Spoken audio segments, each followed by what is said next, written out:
unagadab sulay. Ay karathengak bayay, nabani section na laminar mo ko. Mamal, ukilamil haibu ki matangino. Mado, maman ko na hairage. Inkhon siya, mingon gi matang dani, nabani section na lera mo ko. Hoy, maman.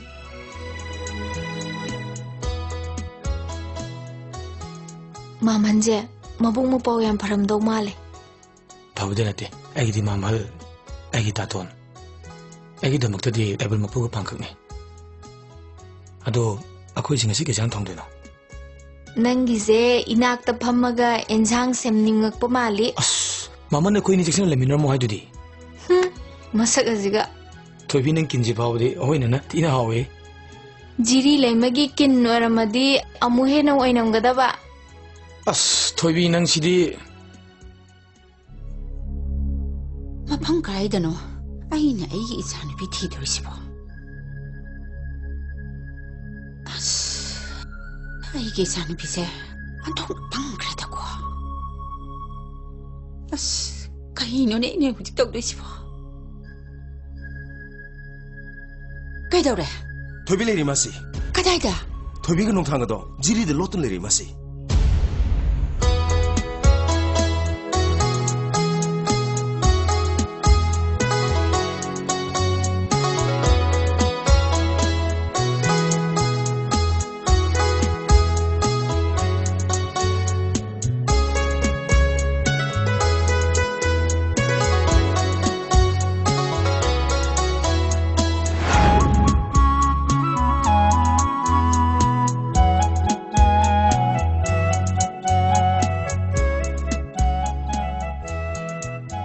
Kaya pukning huna pasarba mapam se. Yengu mapam kudimak mitpam hong bangam de. Adugi sumatakta mapam asida lairiba maitei isil linaw singsina kaya puksel khoisel tinana hingminariba nungshi kolam damse. Yengu Tobi. Ada uri bitak asini. Miyam na pajayin sonariba. Koirak pe iren. Nupok ni tuwa pan ba? Dagi sa. Ayam sa ninye. Ujik waching thani dana. Hayan sitangare mina chona tinga ba? Ay di miku pasimaktada mapama sayang ninye. Kari ge? Ay na mahaki mapam da haisagani. Kari haidu ba? Nangga ay ka kaidaw nung da laptop na hanbigano haidu na.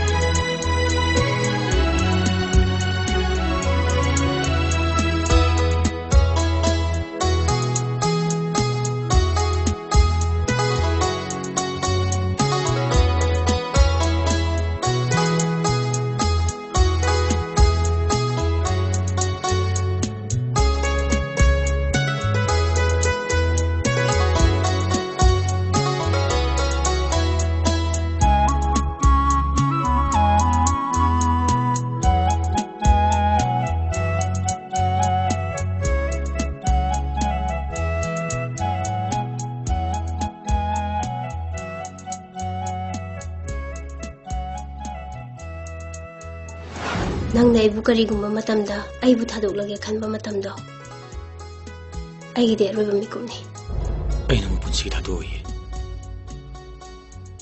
adudi yam nungai bu wani na aishu nongondagi khaklap thoi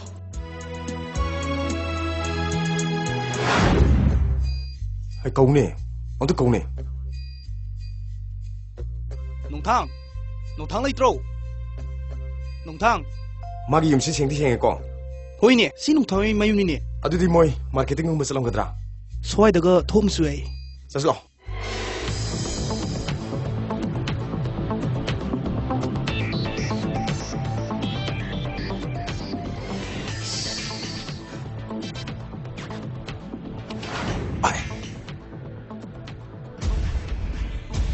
Nang sida ka daw bulay no?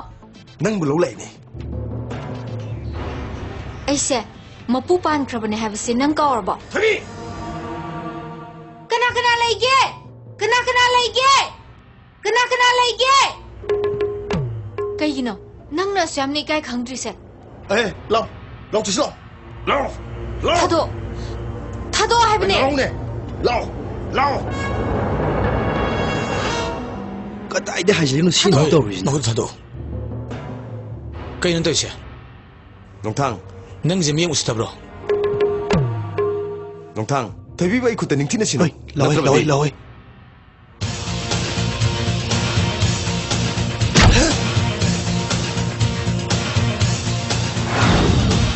Manipuri beli ngay da. Tuibu pan puba hai bisiya. Usop ta bane. Aduh, ada di. Hai, nói cái đâu? Sao lu? Lu bisa tahu nè.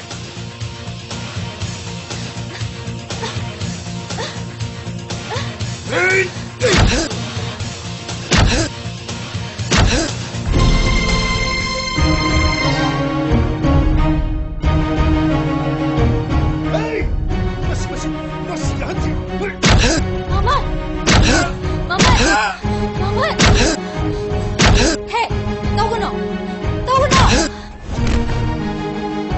Maman! Hai, kena tunggu ni. Kena lagi.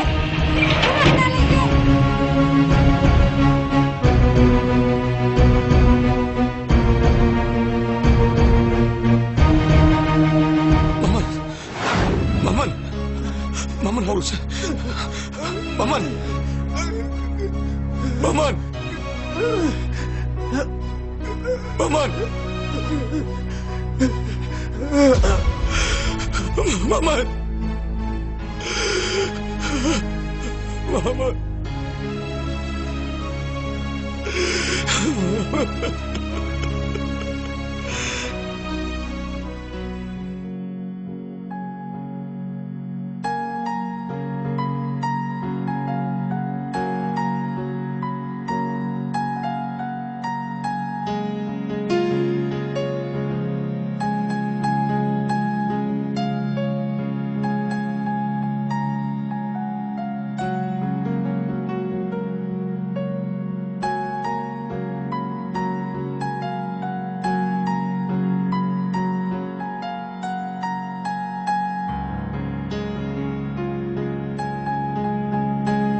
Laimaton. Nang na adum na ungduna talay ba siya? Pabong tawa yam nungay trabani.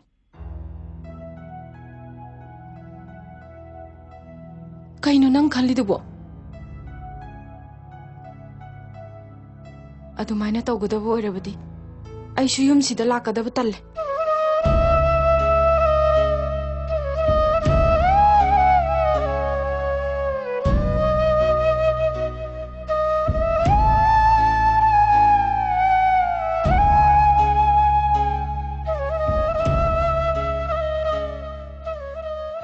Pai bema. Hujikti nama su leikidredo. Nanau nu pigi lu hong basi kai de naba nang nanau nu pibu khara thema muko. Yengoi nupa macha da su phai. Forest ranger. Nangbu lawba laktori bra ipana thilu ai bro. Yarni pabong. Mana lo bula kani. Pare. Adudi pasu loki meeting am te yaw ki ko. Nangna khara ya na ba nanau nu pisi phajana thema muko. Hoi pabong. Pare. Noi ningthina lera muko.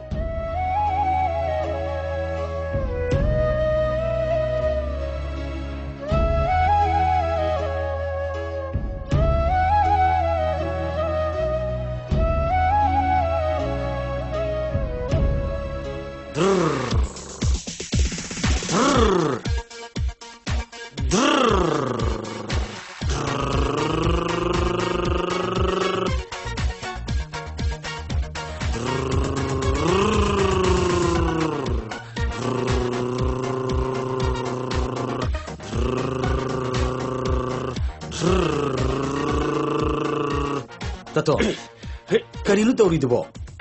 Anga masadong na. Chapa, nang labra. Kaino, nang pwede dubo kaino. Radio ra. Isay pasabal ang isay taro, isay tase. Tato, ay shop na ti. Kundum ni. ꯑꯩꯗꯤ ꯆꯥꯎꯕ ꯑꯣꯏꯔꯕꯣꯏ ꯅꯤꯡꯉꯨꯅꯦꯅꯦ ꯁꯦ 이사이 타러 이사이 따세요 따또 시디 리디오 라띠 티핀니 시디 따똥기 짜는 나바이나 아이는 작 보르더니 하이 괜찮노 정차 이런번에 나 아따고 자우리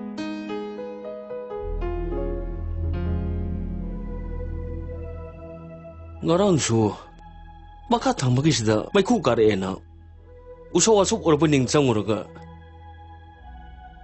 wāmī thāpa oilarambān 따또 kaitabagi migi de changwino aina numi khudingi tatongi chak pore sibo aidi ngarana jun tato mo chak chari boiningi aduga sasu charamdi hangdu yingobdedi chak to matu loi balerami oh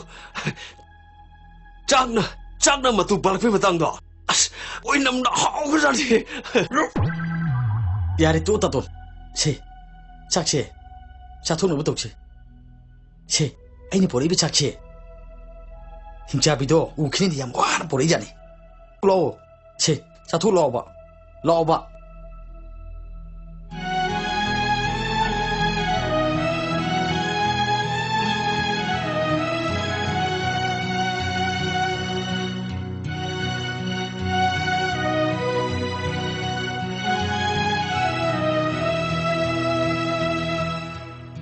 Laymaton.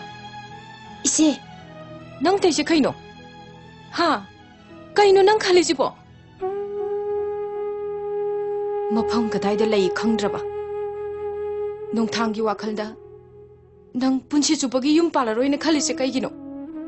ise, ngasiso aigi thajaba maangdri. Mahak aigi khongon soidana lirakigani. Kaygino noy na ibu yum sida asuk yam lehening disibo. Adudi hayo. Pabung na ikay piro kumbadro, nang napamisibo. Nang kaki apamba na imung siya, lay katahan ba diyaroy? Ise, ay bugay daw hayno. Ay siyo, nung tangbo nung si. Adubo, nasi ay bu nung sirabadi, lohong ba siya, kakahen gina kangan.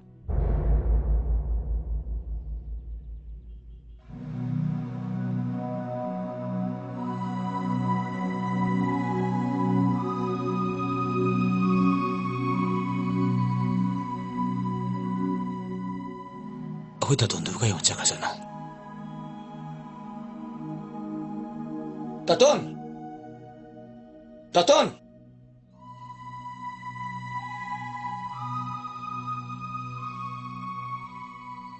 nang le tabadne ay harau chile chini nang le bayam phale yam nuwairi kay lere kondom. Ako ta tonjule ramde yun solo lume. wari puna masingdo ay ligi 나나오 자라 와르시나오 시부 코롱 너트네 ngasi디 땀냠 짜래 엉뚱 카이지러제 ngauba nang kaijirino nang bui sege ma higum tawdai jagoi ga supana higum tawdai ne isei sau jagoi sau ai nangon sen pigani ai sau ne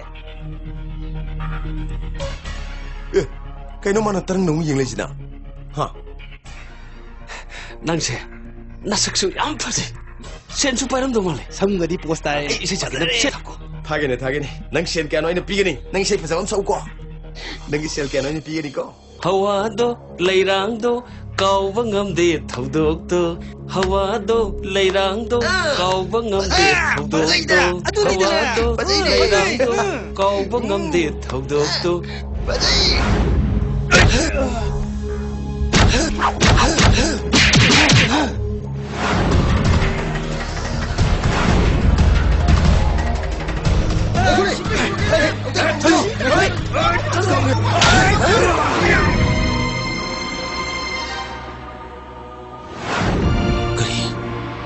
거기다 돈 뭐?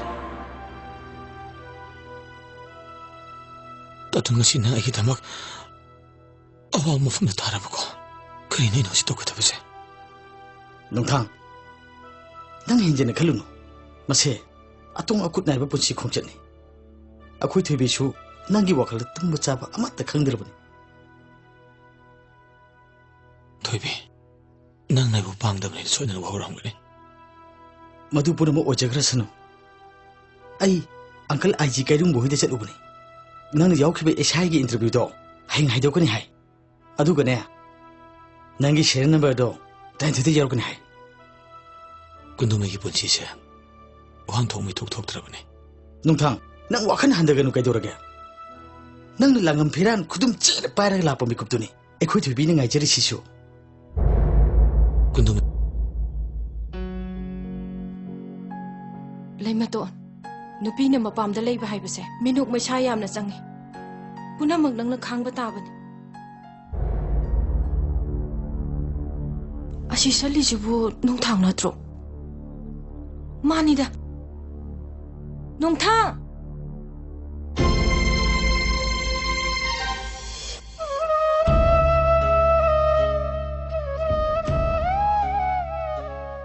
이제 우지 짱기 두블레이만 나트로 Mani, 마디 뭐 폼시데 까마이나 ay si yung palak pa ni.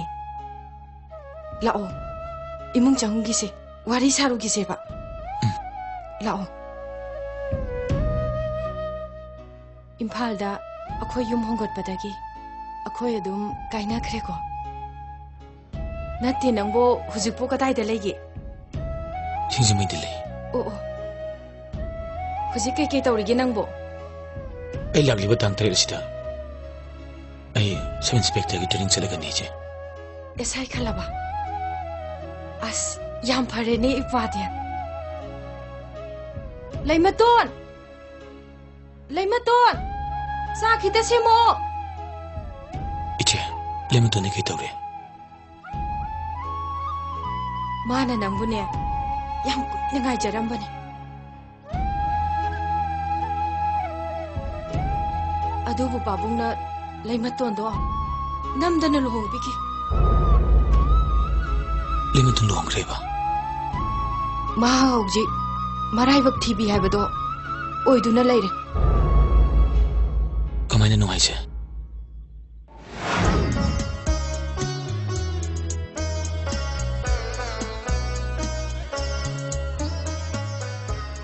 ꯀꯩꯗꯧꯔꯦ ꯌꯥꯝ ꯍꯩꯅꯗ꯭ꯔꯕꯣ ꯍꯩꯅꯩꯗ ꯁꯤꯗ ꯐꯝꯃꯨ ꯂꯥꯎꯅꯦ ꯋꯥꯔꯤ ꯑꯝꯇ ꯁꯥꯁꯦ 이까이리로 세 시대 밥 먹어봐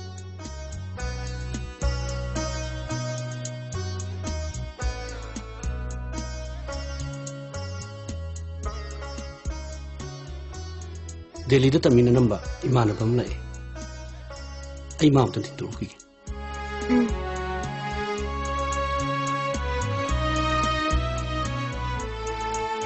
ado ai halaga ibani wari saga do biam liko nang ngai le ramu ko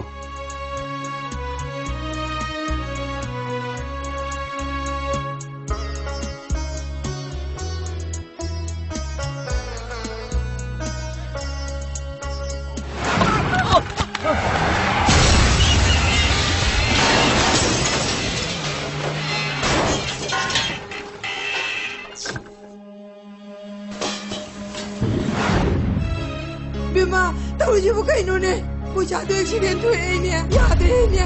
Mangla tai mangla kang je tahu je.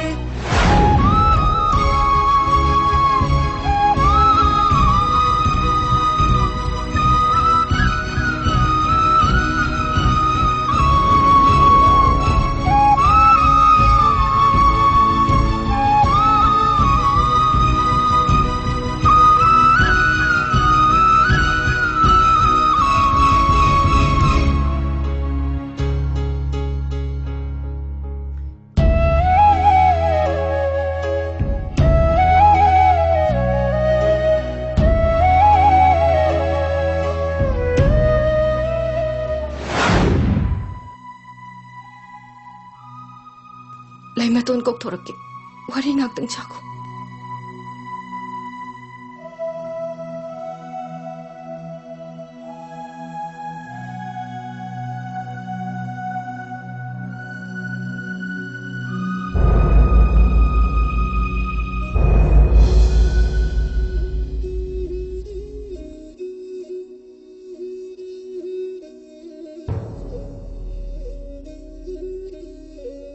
जा पाइसे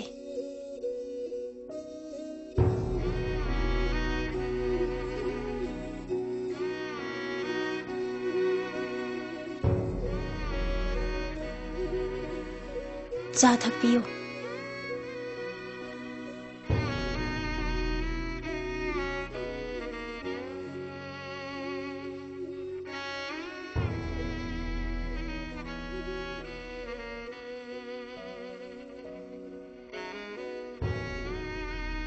ꯆꯥ ꯍꯥꯎꯇ꯭ꯔꯕꯣ ꯍꯥꯎꯏ ꯑꯗꯨꯕꯨ ꯃꯇꯝ ꯑꯃꯒꯤ ꯊꯨꯝ ꯊꯥꯛ ꯂꯣꯟꯈꯤꯕ ꯆꯥꯗꯨꯒ ꯑꯃꯗꯤ ꯊꯩꯕꯣꯡ ꯃꯔꯨꯒꯤ ꯃꯍꯥꯎꯗꯤ ꯉꯁꯤꯗꯤ ꯐꯪꯂꯔꯣꯏꯀꯣ ꯅꯣꯡꯊꯥꯡ ꯑꯩꯅ ꯅꯪꯕꯨ ꯃꯇꯝ ꯀꯨꯏꯅ ꯉꯥꯏꯖꯔꯝꯃꯤ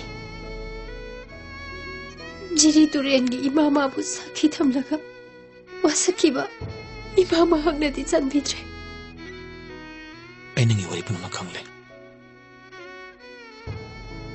ꯃꯁꯦ ꯂꯥꯏꯕꯛ ꯇꯝꯂꯝꯃꯕꯅꯤ ꯑꯗꯣ ꯑꯩꯅ ꯇ꯭ꯔꯦꯅꯤꯡ ꯆꯠꯇ꯭ꯔꯤꯉꯩꯗ ꯑꯣꯖꯥꯕꯨ ꯑꯝꯇꯗꯤ ꯎꯅꯅꯤꯡꯉꯤ ꯃꯥꯒꯤ ꯑꯦꯗ꯭ꯔꯦꯁ ꯑꯝꯇ ꯄꯤꯕꯤꯒꯦꯔꯥ ꯍꯣꯏ ꯑꯝꯇ ꯏꯁꯟꯕꯤꯒꯗ꯭ꯔꯥ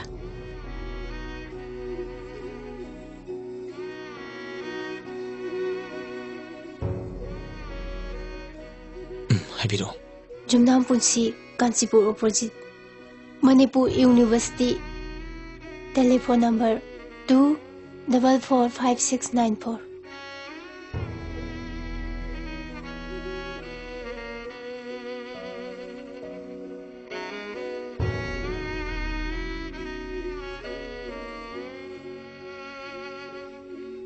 신내에게 드레스네 지파실로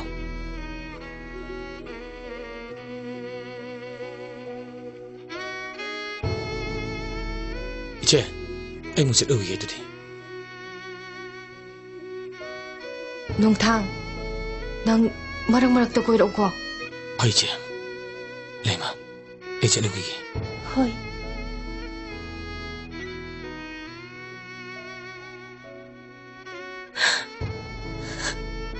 이제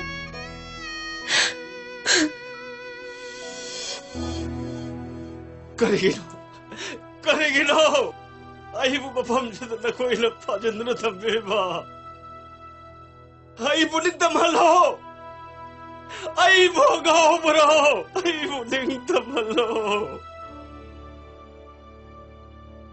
따돈 낭까나노 아이고 나도 보내 얘기만 낭북까나노 아유 아이부 사랑만 웅게 사로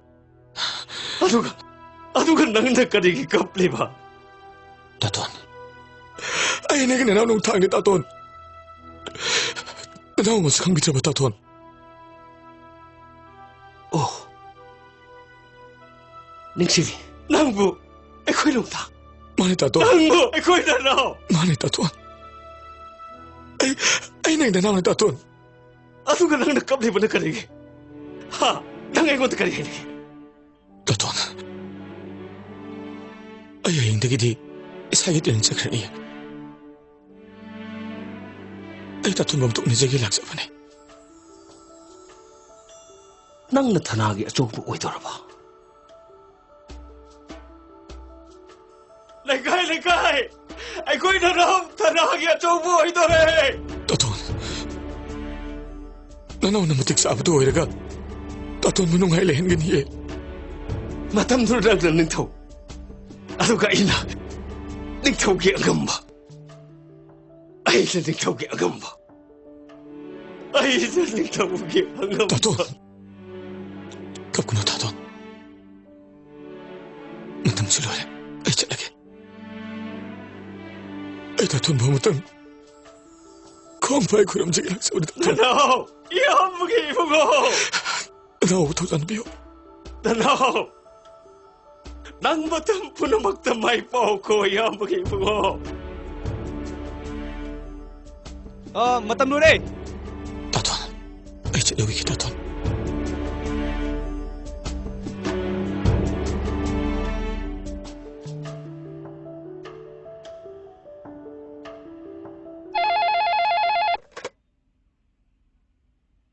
Hello? 레마돈 아이 농탕네 농탕 오자부 레기더브로 바붕디 타박 사토키 오자부에는 라마 코람저리 하인 담비요 ꯍꯣꯏ ꯇꯝꯖꯒꯦ ꯅꯨꯡꯉꯥꯏꯔꯤꯀꯣ ꯂꯩꯃꯗꯣ ꯍꯣꯏ ꯅꯨꯡꯉꯥꯏꯖꯔꯤ ꯍꯥꯏꯕ ꯇꯥꯔꯦ ꯑꯗꯨꯕꯨ ꯑꯩ ꯍꯌꯦꯡꯗꯒꯤ ꯁꯤꯂꯣꯡꯗ ꯇ꯭ꯔꯦꯅꯤꯡ ꯆꯠꯈ꯭ꯔꯒꯅꯤ ꯍꯥ ꯅꯪ ꯅꯨꯡꯉꯥꯏ ꯌꯥꯏꯐꯕ ꯑꯣꯏꯀꯣ ꯂꯩꯃꯗꯣꯟ ꯍꯌꯦꯡ ꯄꯨꯡ ꯍꯜꯂꯣ ꯍꯜꯂꯣ ꯍꯜꯂꯣ ꯍꯜꯂꯣ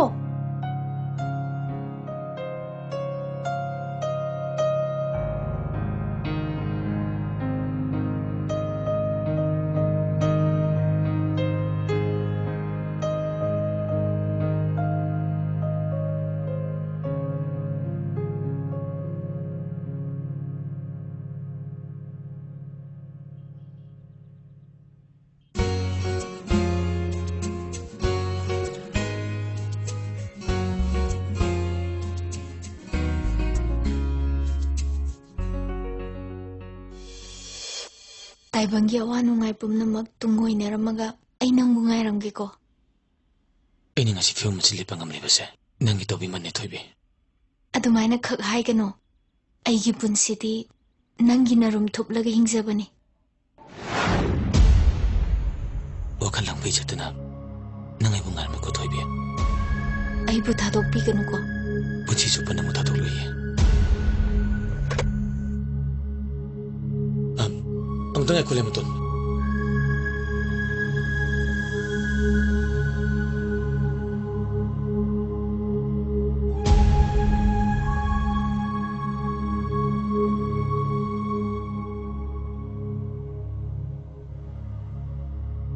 ꯊꯣꯏꯕꯤ ꯉꯁꯤ ꯑꯩꯈꯣꯏꯕꯅꯤ ꯃꯥꯡꯗ ꯂꯦꯞꯂꯤꯕ ꯃꯍꯥꯛ ꯑꯁꯦ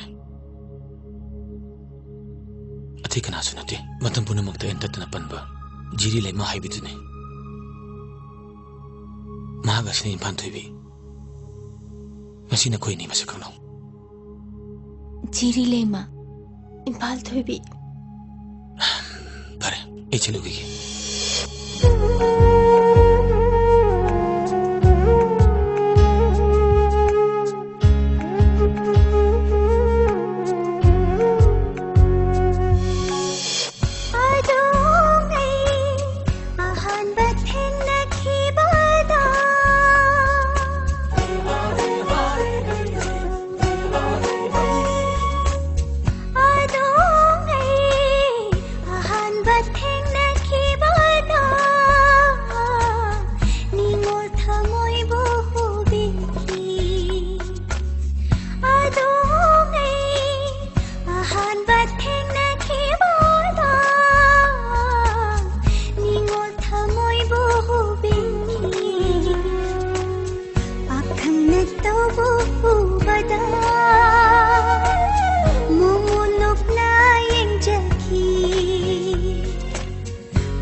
Taubo